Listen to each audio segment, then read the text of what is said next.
This year, Curious George is traveling again in a touring museum exhibit that will be spending the summer at the Springfield Science Museum.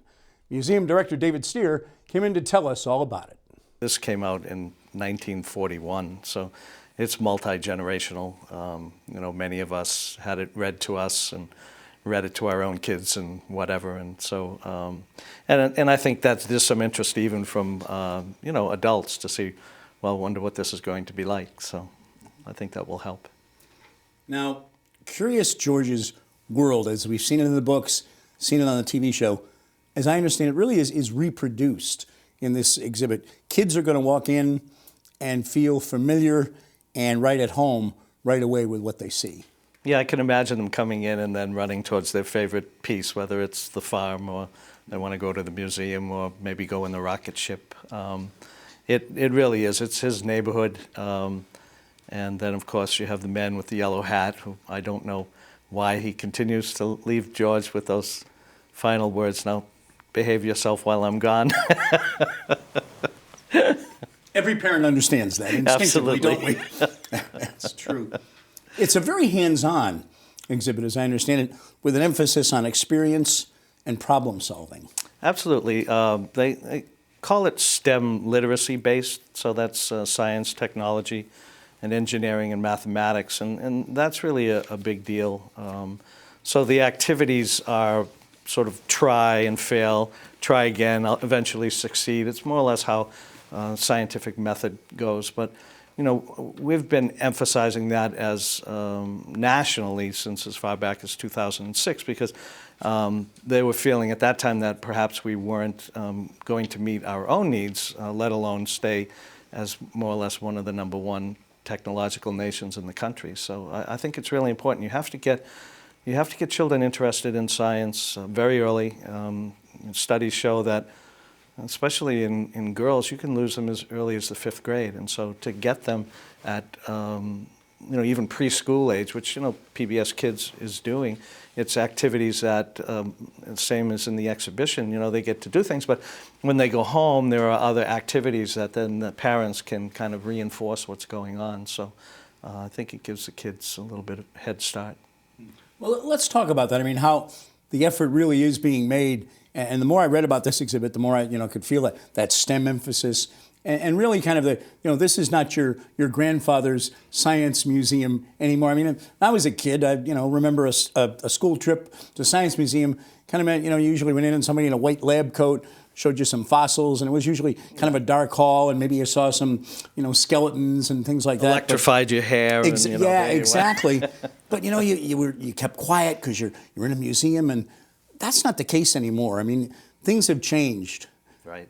Everything is inquiry-based, hands-on, so that people learn different ways. And the time period you're talking about, we did a lot of reading, and it seemed to work for a lot of us. But nowadays, sometimes people, it's what they see, the experience that they have when they touch something is more important than the things they hear. So and many get those all of those senses sort of jazzed up, and it works for them but they need all three to get the complete package. So we have really emphasized, even in our permanent exhibitions, these kinds of interactive experiences, ways that kids can learn how, kids and adults. We mustn't forget that there's kids in all of us, and we remain curious as we get older. So the ability to use some of the standard equipment that scientists might have at their avail, it just prepares kids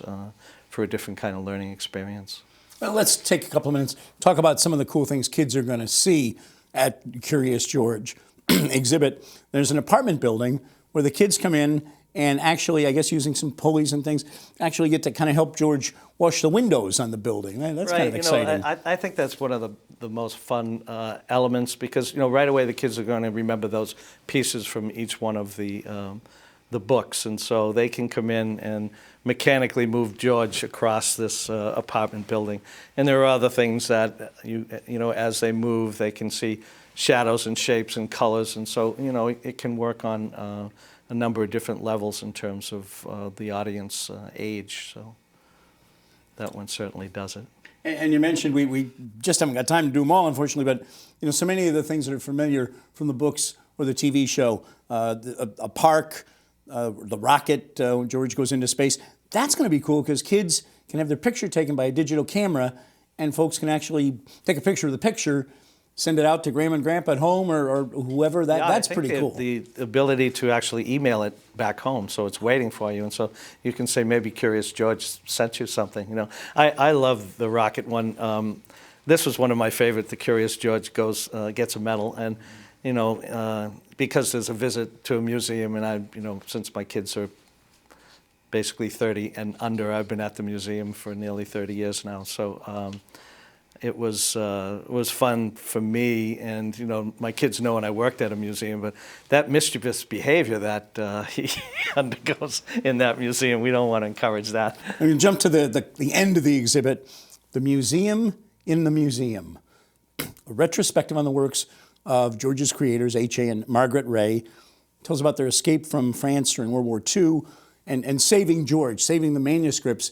Otherwise, we might not know about Curious George. I mean, that's going to be kind of interesting and maybe a little more of a serious point. It's an amazing story. I mean, they were in Paris, and it was imminent that Hitler was coming. And in fact, they said to themselves, "We need to get ready and get out of here." And they didn't really have a great deal of money and wherewithal, so evidently he put together a couple of bicycles from used parts, and they rode out literally hours before Hitler arrived in Paris, and they had several manuscripts with them, and one of them was the first Curious George manuscript, and so it's interesting. I think they hide it on the spoke of a wheel or something, and then they traded in their bikes just to get passage, I think at the France-Spanish border. So, Bottom line, this is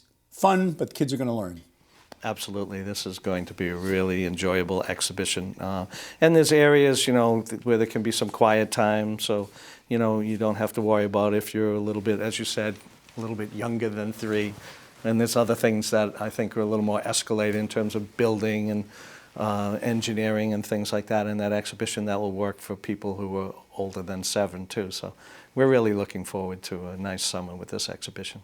Well, Curious George arrives May 23rd at the Springfield Science Museum. He's there till September 7th.